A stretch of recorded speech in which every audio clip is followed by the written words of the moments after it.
Hey guys, welcome back to Knife Mania. Trying to be extra quiet.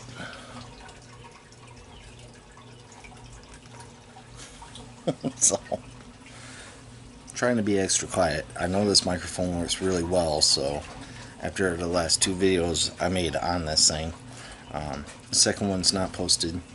Well, it will be by the time you see this one. Anyway, keep telling you guys, use your knives, all this other stuff. And I've been working on a little project, something I used to do when I was a kid. I didn't have the money and go out and buy all the super fancy fishing lures like everyone else. I'm still working on the sheath. But there you guys go. A lot better, right? I hope you guys can see that. I'm not going to set up the light. That damn thing's bright. I told you guys that Mora was going to replace this knife. Well, rather than replacing this knife, because I really do love this knife. It's the Finhawk. Since it is a good stainless steel, I'm going to put it in my fishing kit. But anyway, love this knife for carving and stuff. Anyway, back to what I was talking about. What I used to do when I was a kid, and I didn't have a lot of money, is I would go up and down. Now this I found it old fishing lure, Wigglewort, so it's still a good lure. But what I do is find lures, and like these hooks are so rusted and dull, and I wouldn't want to hook a fish with these. So I'll take these off, trash them, and probably buy some new hooks and throw them on there. But normally when you find lures, the lures are so destroyed, but the tackle on them is still good. Like the hooks are normally pretty decent. The swivels and the all the hardware on them is normally pretty good. So what I would do, I'm trying to cut off this line, there we go, is take the hardware off of junk lures and save them, and then I would actually make my own lures. Well, why? They're like $5 a piece. Well, when you're 6-7 years old, $5 is a couple sodas, a couple candy bars, and a can of worms to go fishing. So for lures, I would literally sit down, and this one's so small, my hands are so big, I'll probably just shape this one out with a Dremel. But started carving this one out. You can see where I put the inlet for the eyes, put the gill in, round it all off. You can really see the gill on that side for some reason, and the eye. I'll take this and sand this all down by hand. It's actually hand carved. I did most of the carving on this with this. I've also been using, just so that I can get familiar with it and see what kind of hot spots and whatnot, been using my Leatherman Surge. In fact, I got wood chips in there. And been using this one as well, the little. Now, one important thing about when you're making your own lures is not only you get the shape halfway right. See what I mean? Now, I've been doing this for a while. Like I said, since I was a kid. But the most important thing is the tongue. Now, since this is all made out of wood, and you got this tongue here, or bill, because of the grain, you don't want to put anything on that. You just want it to catch the water and dig. So what I'll do is I'll go to the thickest part, which is right about there, and put my eyelet in. Okay? If I do it down here, especially after I sand this and make it concave, it'll be too thin, and the first time a fish grabs it, it'll just snap the bill off, and there's a fish stuck with a lure in its mouth, right? Don't want that. Just like when I'm out hunting, you don't want to, you want to put the animal down as humane as possible. So I'll put it up here in the thickest part, and I'll sand this to where it's concave, just like this bill is. It's concave, it's not flat. And the reason for that is when the water catches it, it makes it wobble.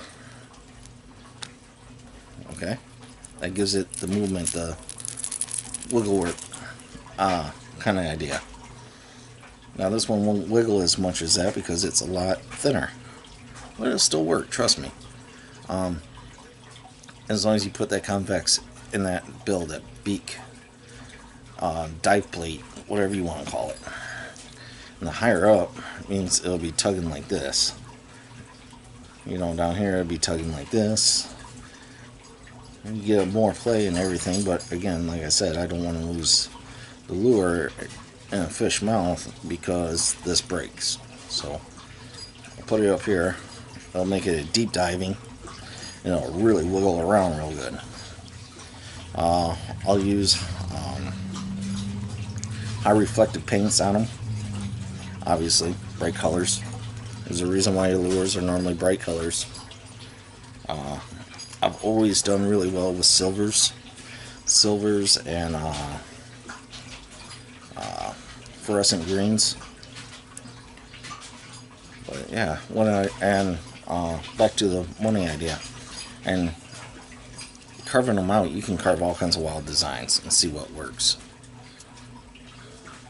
This one's all hand carved. I still gotta put the gill in, still gotta put the eyes in. This one I can put the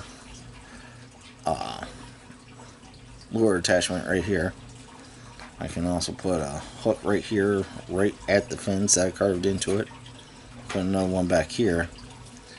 And the cool thing with this one, I'm hoping, is because I'm putting it so far up here, it won't dig, and then that water will catch this back fin, and it's already concave, to try to even it out. So not only will I get the side-to-side wiggle, I'll also get up and down wiggle.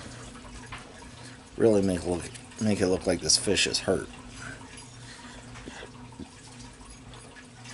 But yeah, no. Which one should I use? You know what? Let's use this one. Alright, so I'll figure out where I want the eyes to be. Let's see here. Probably put one right about here. I just used the tip to make a little itty bitty start. I'll focus on this side. That looks about even. Voila. One eyeball. Two eyeballs. Now, I'll close the blade. Gabe, leave her alone. Go. She's sleeping.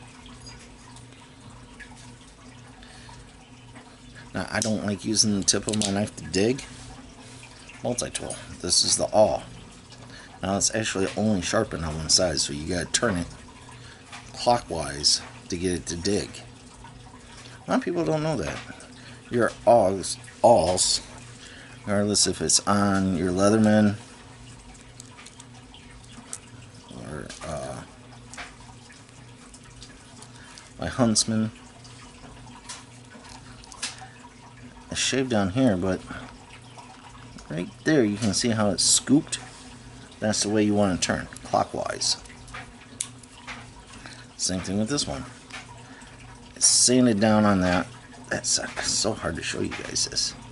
But it's sanded down here, but it's scooped out right here. This is your sharp edge. So turn it clockwise. What I'll do is find that hole.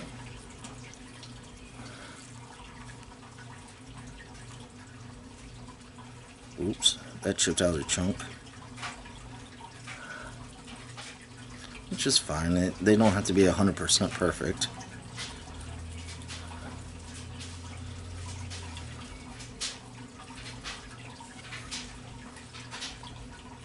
bigger eye.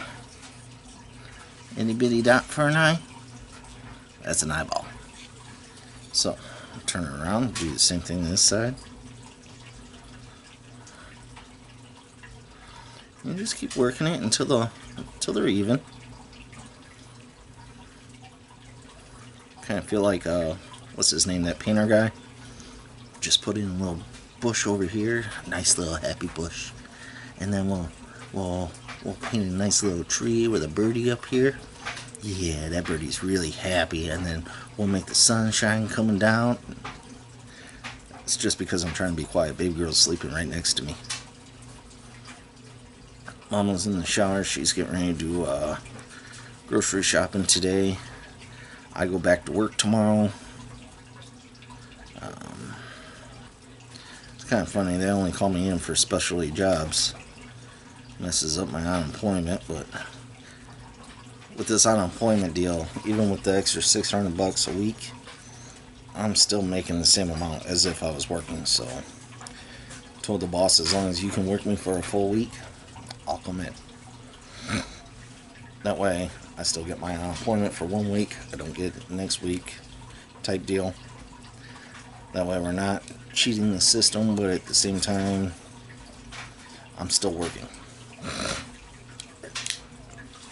Now that I got the eyeball set, normally what I'll do is I'll go out and buy those goofy googly eyes from Hobby Lobby or something like that, and I'll just hot glue those right into the eye sockets. I already got the eye sockets done on that one. Now the gills on this one are going to be weird. This is poplar. I've never used poplar before. I've used pine, but it's fresh pine. Poplar is pretty soft.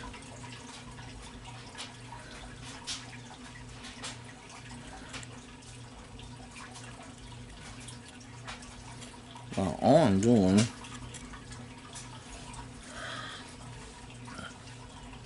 see that line right there? I'm just scoring it so that I can see where it's going to be. Now with gills, you just want to highlight, when you go to paint them, highlight them with some red or something like that. You know, you just want to highlight the gills. And then I'll come back and carve into the notch. And it doesn't take a whole lot. Oh, there you guys go. Now you can see the gills starting to come out.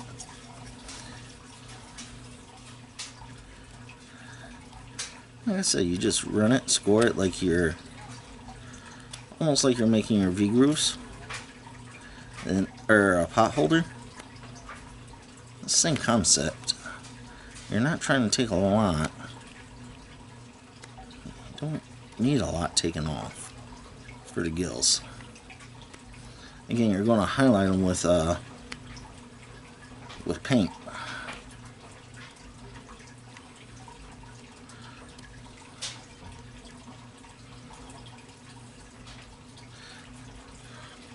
Like I said, when I was a kid, I didn't have a lot of money, so if I want a new fishing lure, I'd take a picture of it or find one, rebuild it, and put new tackle gear on it. There you go. There's one gill done. I'll do the same thing to this side. I'll kind of trace it around so that they end even. Just a real nice light line. That way I can see where it starts and finishes. Keep it straight. There we go.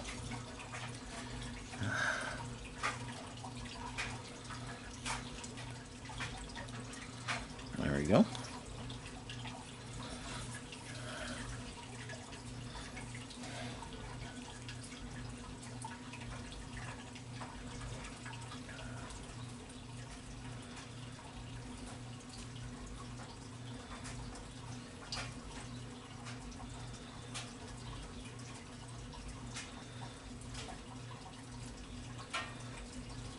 Now for the scoring of the line, I'm just using the very tip of the knife. I'm not pressing super hard.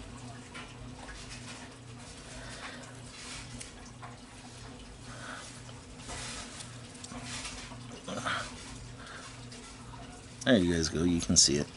The start of the line. It needs to come down a little further though.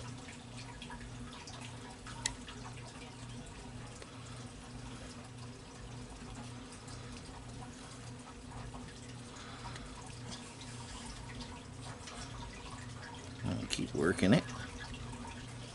Now I'm putting some pressure down on the tip to get that depth into the wood. I'll try to get it to where you can see it. There you go. Let's go. Like I said, that one's carved in. That's just a line.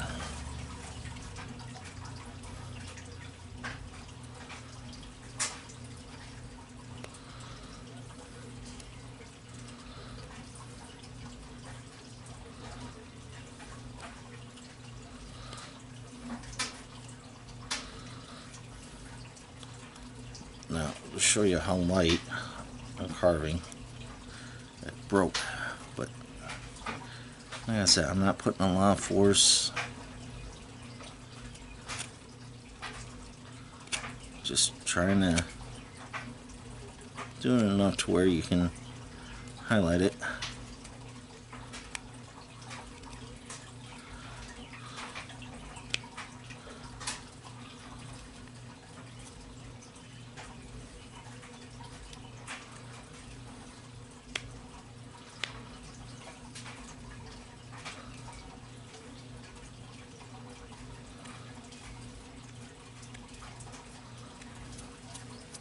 There we go. One gill.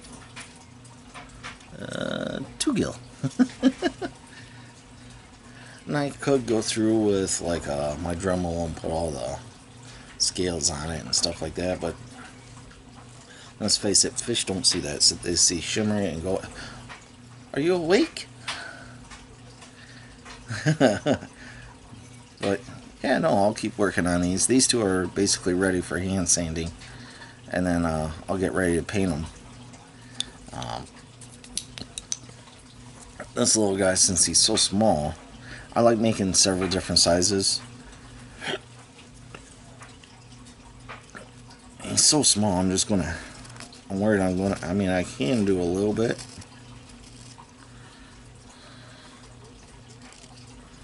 But I know one little slip and I'm going to end up slicing my fingers pretty good. So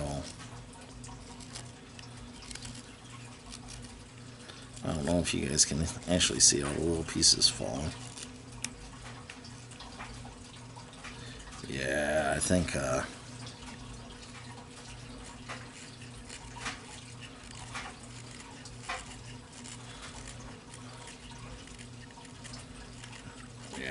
I'm just going to have to shape this guy out with a Dremel. My hands are too big anymore to do it itty bitty ones. But there you guys go. I figured that was a nice little idea to show you guys. If you're out and about and you got fishing tackle on you but you don't have a lure, sit down one night and carve one. The only thing that's important to know is that you got itty bitty eyelets. If you got itty bitty eyelets and you got fishing gear, you can make a lure. It's something to do while you're just sitting around the fire, or if you're out on a canoe trip, or for gifts for people for some reason. Like I grew up in Bulls Harbor. I grew up on Lake Erie, fishing for bass, walleye, perch. These will work for all of those, depending on the shape and the paint job you put on them. Told you guys I love this knife. Like I said, it's lighter than the Mora Garberg, so this will go in my fishing kit, considering it's got a fishing kit on it. And I think that's where this one will stay. Yeah, I can't think of anything else, guys. I just figured this would be a nice little video to show you. Me actually using a couple different knives, and I don't think anyone really goes into how to use an awl on your multi-tools. Let's pull those out again real quick. Is it this side? Yeah. Still learning my new Leatherman, guys. By the way, so far it's worked great. I pulled staples out of pallets, pulled nails out of pallets, had to cut some wire. It's a lot heavier than my old Gerber, but then again, this thing's a tank of a multi-tool. And then my other one on my classic Swiss Army. Again, these sides are tapered. These sides have that little bevel on it. You can see it better on this one. But that little scoop right there is your actual cutting edge, kind of like on a drill bit. So when you're turning it, you want to make sure you're turning it against this edge. And that's what actually cuts and removes the material. That's your actual cutting edge on your awl. So, of course, eyelets for threading if you need to do so. A lot of people don't know what that little hole's there for. Now this is a big awl. This is more the size I'm used to, so you know, personal preference, whatever. One thing I do really like about this Leatherman Surge is that button right there. These all lock, so you gotta push that button to close it. What? Anyway, baby girl's starting to wake up. She's watching Joe, Canadian Joe. Apparently is on one of his canoe trips again. Again, my whole family, we sit down, we watch knife reviews. I do knife reviews, obviously. I'm trying to get more into the outdoors. Show you guys that I'm not just a lunatic who sits here and plays with sharp, pointy things.